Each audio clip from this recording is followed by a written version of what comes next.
one, and dwell instead on SOP1, which is measuring the status of the security. However, I cannot really understand if it is securities of financial securities or whatever, but you have to determine this in your adapted survey questionnaire, no? Or in even your the variable that you're going to study. And then your SOP2 will be the status of the product quality. And if you can find also a journal where you can adapt the product quality that has indicators as well as customer satisfaction, fine. The beauty of having indicators or domains is that you will be able to really cultivate the interplay of the variables along with their indicators. Now, your SOP4, you have is place it already under SOP1, which is the test of relationship. However, ang gawin niyo nito, which is SOP4, 4 is like that, 4, SOP, anyway, that's it, 4.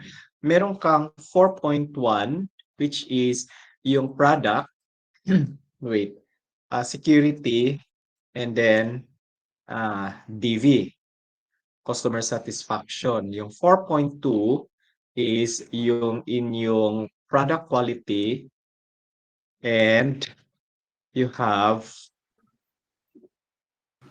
sure, product Doc quality Naval, and your customer satisfaction. Ganon. wait, Doc Naval, Yes. mo interrupt ko kadali. Unidimensional ilahang mga ano, variables. Oh, unidimensional nga. Kasi Mm. kaya sabi ko, if they can have indicators, fine. Sige, Doc. Go ahead po. Okay. Now, your SOP5 will now be your, what is that? Test, no? Yung trying to predict which among the variables. However, kung mga unidimensional yung inyong IV, since you have 3 IVs naman, that would be fine. But if you can find yung may mga domains, that will also be good. Now, having this SOP, which will guide you in the direction of your scientific investigation, since our SOP5 is prediction, then maybe we can get out of the impact there para hindi mag-duplicate. Tapos we can have it security and product quality as predictors of customer satisfaction of online shoppers, no? Tapos tanggalin na natin itong among city residents. Uh, were you able to follow?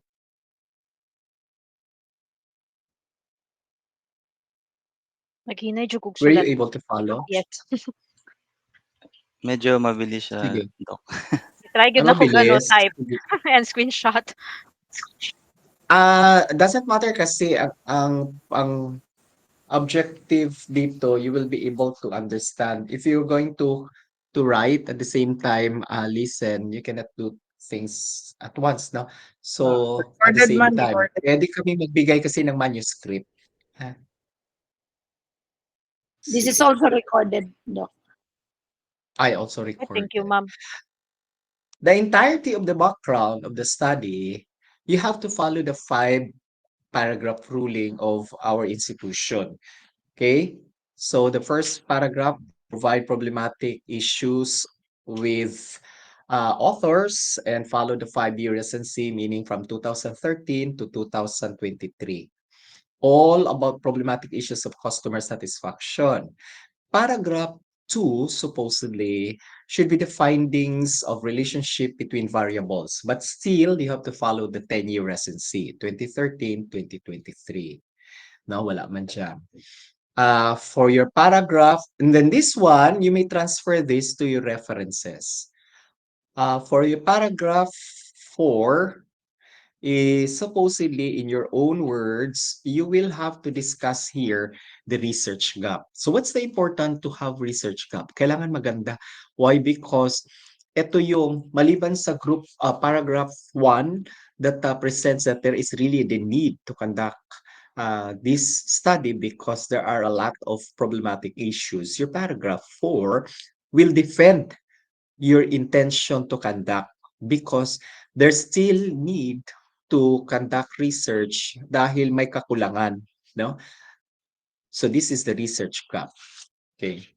Now, in your paragraph 4, I will not change that anymore. That's already okay. But if you can also include here that you are going to publish it as a matter of disseminating the results, okay, since we intend to disseminate the findings and not only sleep and log there in our cabinets, okay? Maybe you can disseminate, you can share it in any business conferences, forum, no? However, I suggest that the last paragraph here should be transferred to the segment respondents in chapter 2. Okay.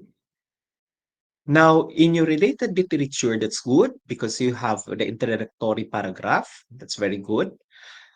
What I would like to suggest is that you look for um, narratives, literature that cites implications of, for example, security to the business operations or business sector. Why? Because you can use that the moment that you have already the results, no? Statistical results of your study. Dahil kung mga definitions lang yan, characterizations, just narratives of historical perspective about the variables or indicators like security, you cannot use that, no? To in which the result will have to to anchor, to align with, no? And I found that a lot of it are just narratives. Okay? So if you can find some implication why security is important or how does it impact the business sector and process of the operations, so much the better. Those are implications. Those are needed in your RRL. And so the rest of the variables. Okay? So you may improve that. Now, after you've done already presenting all the essential implications of the variables, you have to have another very important segment and you have to label it um, correlation between variables. This particular segment is requiring you to have at least 2 to 3 pages wherein you have to present all, no, findings from various studies from different authors na yung inyong mga IVs may relationship, may alignment, may impact, may corroboration doon sa inyong DV. Why? Dahil if in case ang inyong SOP4, which is the test of relationship, has a positive significant result, wala tayong pwedeng panggamitan, no, sangkalan. So, kailangan ito. At the same time, if you have 2 to 3 pages with the correlation between variable segment, pwede kayong kumuha dito ng mga magaganda, no? Yung highly positive correlation ng mga variables as a matter of your propositions after your theory. Okay? And then after niyang segment, yung correlation between variables, you have to provide another paragraph, okay? But you don't need to label it. But that is basically synthesis of RRL. So, yung buong statement, narratives ng paragraph na iyan, pagbasahin ng readers, nagsisynthesize ka kung paano nakatulong yung RRL sa iyo to better understand the interplay of the variables at saka direction ng iyong research, no? Because it's presumed that you do not only place all the variables, literature, and indicators. However, it's presumed that you really read on that, no? And upon reading that, you were enlightened, you were grounded. So that's the synthesis. Your theoretical framework, this is okay, yung thrust theory Mayer. But when I heard you reporting sa online mong pala, pwede kayong you can anchor the study on dissonance theory, and maybe since this is just a working theories, you can also include the theory on acceptance, theory of acceptance model. Sorry. Okay, the term. Okay. And your conceptual framework, you need to improve it. Okay. Do not start with the word figure. There must be transition like presented, illustrated, exhibited in figure one are the interplay of the variables IV1, IV2, IV3. Then provide immediately definition by you introduce now your variables by providing what definition with author for each variable. Then the next paragraph will be the operational definition if in case. Okay, if in case may mga indicators. Pero kung wala, no need. Like what Doc Amugis said, it's unidimensional naman lahat, no? Sige. I think that's all. And then you improve this dahil nilump ninyo in one box ang dalawang independent variables. So there must be a separate box for security, tapos sa baba another box for product quality, no? So dalawang separate box, tapos may isang line that connects both boxes and one head arrow line going to your customer satisfaction. And remember, your label should be outside the box on top of it. Then you have here, that's correct, figure one, conceptual framework of the study. Okay, so I think that's all.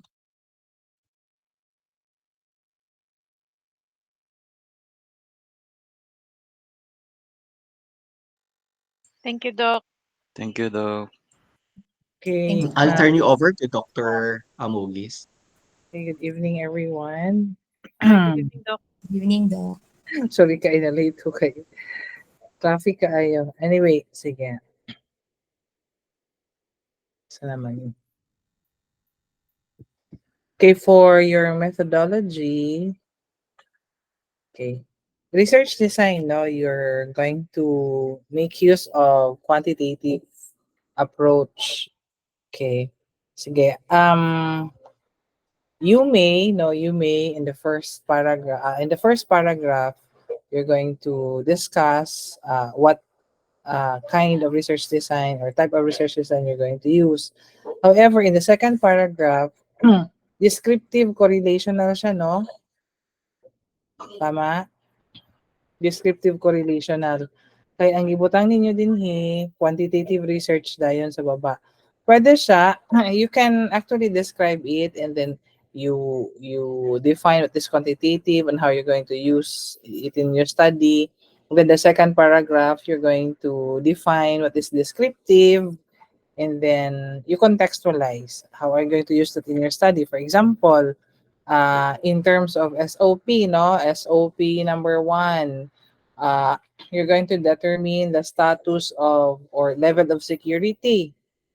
So, sa descriptive research design, you're going to describe the level of blah, blah, blah. Things like that, ha? And then, what other levels are you going to describe? Security, product quality, diba? And customer satisfaction. I've actually bumped into lots of factors influencing shopping behavior or customer satisfaction, online customer satisfaction. So, kadali lang ha, kadali.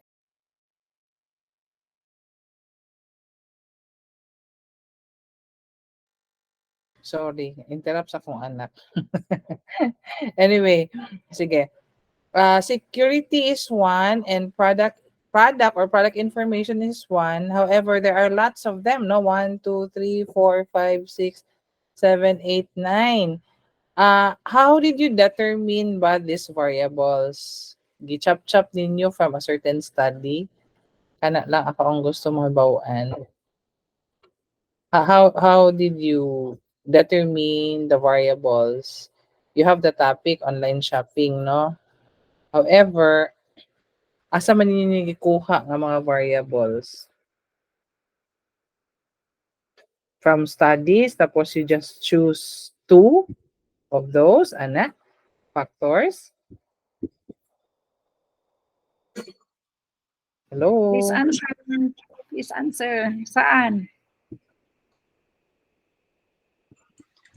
It was taken from studies, Doc. Tas Ah, nagpili lang mi. and then sa standardized questionnaire din po. Yes po. Okay. Na nahanap namin. Ito, Oo. Pero Tugma. ah, pinili nyo lang yung dalawa. Pero maraming factors sila, ganon. Yes po. Yes, Doc. Okay, sakpa, no? Anyway, ingani ang buhaton.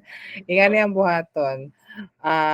If you're going to adapt a survey questionnaire, you have to adapt everything, all of the factors.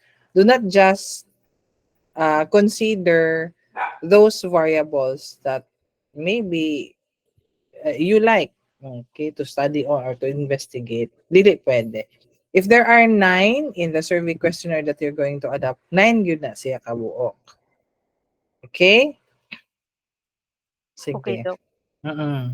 Tanawa dito para maano ninyo, ma-align ninyo. Hindi siya pwede i-chop-chop. Anyway, sige. And then, after sa, after sa descriptive, so correlational, how are you going to, you define correlational design, that's the third paragraph, then you contextualize. Correlational meaning to say, you're going to assess the relationship between, okay, the first IV and the DV, the second IV and the DV. That's all. And then, regression, if kang causal man mo no, mulanding, okay, ang causal siya, if the result really of your, if you run the data and the result is, there's a significant correlation, then, ang working design mo na descriptive correlational, you change it to descriptive causal kung merong relationship. Kung walang relasyon, so, sorry, you go with yung dalawang design only. Sige. So, sa research local, you considered barangay 16B. Anong barangay 16B naman lang?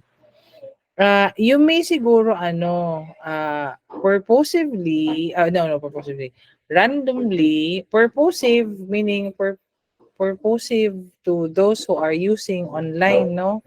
Pero, or shopping online. Bakit barangay 16B?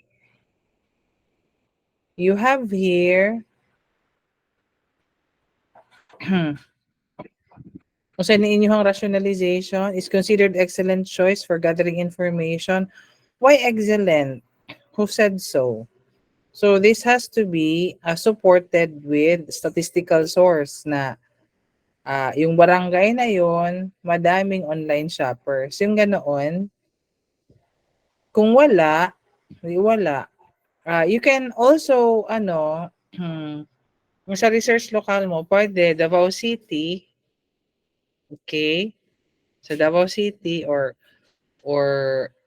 Davao City alone. Kay ang tawag nito, ang thesis, no, pwede man siya one area lang, one city. Pero not concentrated on one district. Okay? Residents pa jud. If ever kung kana ang resident doesn't have any capacity to pay, di ba? So, pwede Davao City. You're going to conduct your study. And then, your rationalization should not be, you should not use yung proximity or convenience, no? Okay. It should be supported with a source that there's really a growing population of online shoppers in that area or in Davao City. So, ang respondents mo, pwede siyang respondents mo, there's, what's this? An inclusion and exclusion criteria. Meaning to say, pwede siya, you can use the generation, no? Which generation is oftentimes or Mostly. Generation nyo ba? Mostly you will shop online? Sorry. Ang generation nyo? Anong generation ba kayo? Millennials. O Millennials. millennials. O, shopping ba mo online? Permanente? Yes, Doc. Yes O, po. sige. O, sige. So, millennials ang siguro na. Millennials in Davao City, preferably, unsa man, those in, asa man mo nagtrabaho? Panday naman good ko to. Government.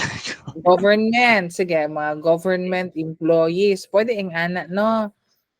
Very, very specific. Kay, kung it's too broad, basig dugay kay mo mahuman. So, everything should be specific so that it could be identified. And also the strategies that a certain online shopper will, kasi ang sa dissemination plan, no, one of the stakeholders for this or users of your data would be online sellers, no.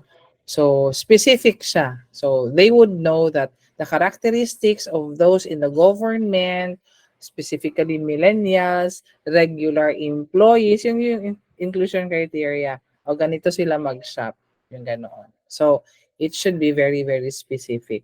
Kung kinsa man gani mag-thesis sa inyo, haing ana gid na siya, no. Alright. So, ang sampling technique, wala dinhi. You use probability sampling technique. Pwede random sampling lang or simple random sampling technique. Okay, so sa research instrument, you have to describe per part. How many parts? 3 parts. Three If Three. kung walang significant difference sa SOP, ayaw na mag-demographic profile. Okay. Basta you've identified that they are government employees. Purposively sila, pero randomly selected ang sampling. So, sa instrument, 3 parts, tapos per part, per variable. Where did you get where did you adapt the tool, no? From whom? Tapos, i-float nyo yung Cronbach's alpha kung meron. And then, how many items per part, how many, yung ganoon, ha? Or indicators kung meron. Tapos, ang range of mean nyo, per variable siya. Yung range of mean, yung descriptive interpretation. Di ba you have katong strongly agree, Yes. di ba na? Oo. Naa. So, oo. Ang descriptive level niyan, sige, tagaan ta mog sample ha. Asa man ako i-add to? Kay Nico? I-hangouts lang na. Pwede. Oo. I-hangouts lang nako Sir Nico ha. Sure Ay, po. sige. So, ang range of mean niyan, tas descriptive level is not the scaling, katong strongly agree, pa na siya very high, high. Tapos, dili na siya, ingon nga, this indicates a strong dili, pwede. It should be very, very specific to a certain variable. For example, security is highly, sa man siya, Doc Noval, evident siguro, no? Or very evident. Manifested. Security man. Very Security. Kaya Oo. nga yun, that's my problem nga. What, may I ask group, what security are you referring? Financial security? Yung Di- data sa security online, po. data security. Data profile sa mga Yung The card Buyers. security details, and address. privacy of the ganon. Mm. Oo. Yeah, evidence could be. Oo, evident. Highly, very evident. Sige. Bigyan ko kayo basta per variable yan ha. Yung mga range of means yung descriptive interpretation. Okay? So, yung data gathering procedure, you have to start seeking or securing REC clearance. Then you ask permission from the dean to conduct the study. In paragraph form, do not number it, no? Then, you ask permission from siguro mga government offices. Government offices na lang mo ha. Okay, from the HR that you're going to administer survey questionnaires to the employees.